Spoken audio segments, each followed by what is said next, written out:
Okay, we're with Brian Cusack. Brian, sort of stalwart member of Westport United. Westport, the oldest club in Connacht, founded in 1911, Brian. 1911, yeah.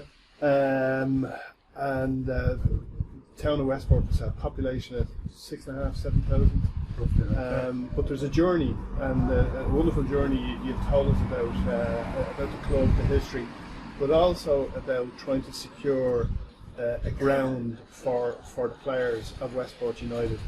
And I think you referenced back to the great FAI Junior Cup Winner back in 2005 and the Westport Express, and what came out of that. Yeah. I suppose that day it's our history, it's a big part. But yeah, we were Junior Cup final, a great journey, and it was an even bigger journey to get to the final because we had to go down to Kilkenny to play Waterford, 20 miles away. And it wasn't, even in Dublin, it was easy to get to Dublin, buses, trains, everything, but there was no train to Kilkenny, so we had to go about, and there was a lot of people going down in cars, but some people didn't have cars, and maybe had families that couldn't fit all in one car, whatever it was. So we decided we'd hire a train, which we thought would have been easy enough, but when we went up to them, we just went up to the desk and says we want to hire a train, and she says, well, you're not hiring a train, you can buy a ticket, but you're not hiring the full train. And I said, well, we need a full train. And she says, well, no, it's not going to happen. So we had to get people more serious that took us. Of course, they wanted the money up front, 12,000 euros for the train. So we got the train and we advertised it and we filled it that day, and we had 400 people on the train. But you had most of the population of Westport there as well. I mean, how many supporters did you bring? There must have been nearly 5,000 down there at the day of Buckley Park. As the tallest town, the locals told us it was the second biggest crowd they ever had in the League of Ireland Club. I think they said they had Shamrock Rovers once, and that was the only crowd that was anywhere bigger than it. And Brian, that etched into the annals of Westport United's history, not only being Connacht Junior Cup Winner, but bring the FAI Junior Cup home. Great day. Yeah, well, I say we were the only club in Connacht to ever win it. Since Sligo Rovers won it in 1930, Sligo Rovers were a different entity than Westport United, the League of Ireland and that. That's the only twice to across the Shannon. Right, and what came out of that victory was the realisation that you're at the pinnacle of grassroots soccer, but you haven't got a clubhouse. Well, that was it. We had, and thanks to people in 1949 to 53, had built a pitch out of rock and all hard labour to get the pitch done. But we had great facilities in 1953, but in 2005 we were lagging way behind. Right. And it made me think, we have the Junior Cup one and we've no clubhouse to put it in. Yeah. There wasn't many people. I think we had to match our facilities with the quality of what we had on the pitch. So that starts the journey of saying, well, we've got to find new ground. And just to explain how this story can resonate with clubs throughout the country, that you've been down this road, you've been down this journey, identifying land, sort of putting a development committee together, securing loans, going through all the red tape required in that. And that required a separate committee to the footballing committee. And just to explain what you actually did as a club. Yeah, it was, being in Westport, it's down as the nicest place to live in Ireland. But it has a drawbacks when you come to buying land for football. Because it's going to cost premium, it's going to cost you a lot more. It's going to cost you in maybe other areas of the country. So that was the drawback all the time.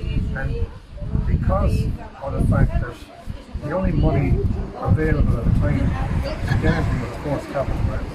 But there was catch-22 again. Sports capital grants don't do funding for purchase of property or land or anything. So we knew that if we got something, we had to get every penny of it. And land around Westport we were talking about 14 acres because that's what any club needs, I think. Any reasonable sized club needs is a minimum of 14 acres. Right. And if you're doing it once, there's no point in buying 6 acres now and finding out that we haven't enough space. So we set ourselves a target of 14 acres to buy that property. And to buy that property around Westport, we be talking almost $500,000 to get that sort of land. And so that's the money we had to figure out how to pay back.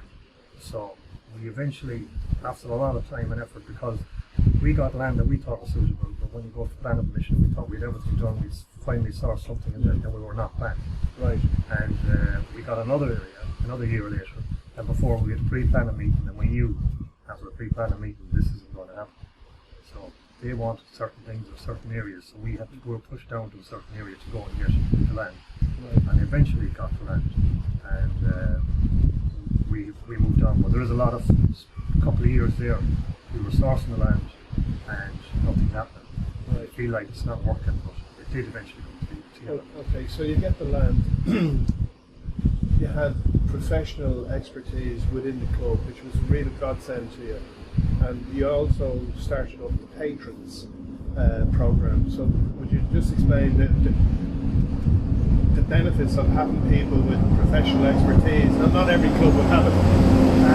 But it's not every time we have it. It's surprising, and I think if we were missing some part of the jigsaw, we would have went out and met that professional person and asked them to come on board with the club. But luckily, as you said, we had what I would call the essential people.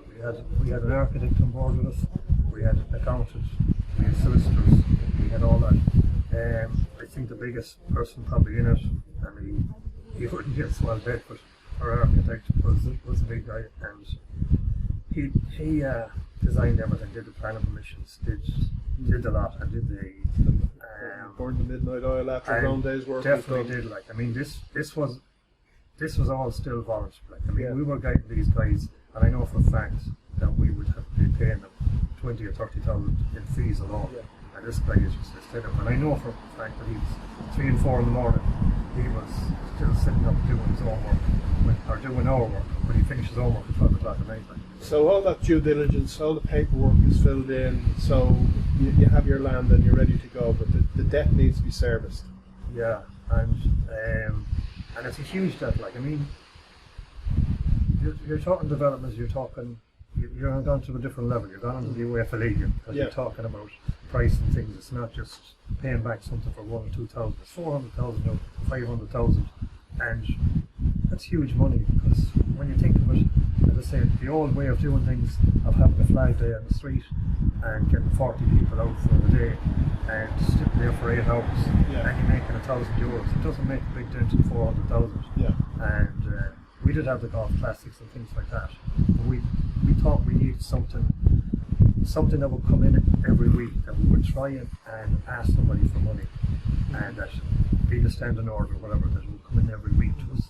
And if we got enough of those people, and we went with the task of asking someone for a £5 a week, and we asked them to commit for 3 years. And we explained to them, at that time, you were talking a pint in a bag of crisps. Can you give us a pint in a bag of crisps out here? I think we can give up that. Now, we're going for phase 2 at the moment, and it's only a coffee. But that's what it was then.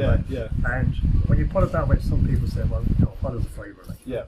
And so we got almost 400 people to sign up for the £5 a week, and that gave us, and we had that every week. Once the person was signed up, we had them every week. Like, that was it. Money was guaranteed. That was coming in every week, and we knew the loan was X amount. We knew we had paid to them X amount, so our head was above water. And all those patrons, you say, have their name etched down in United Park now, that they're recognised for their benevolence over that period of time. Yeah, there's a special board up on the wall that takes pride in place, and a message of thanks to those people, and all the names are there. And unfortunately, some of them have passed away since, but it means a lot to the family. Of course. See the name up there. So you're going for phase 2, and just to explain, you're out very close to Westport House. I think you're on the golf course road, heading out towards Newport. But lovely facility. Phase 2, what's happening now? Yeah, phase 2, we were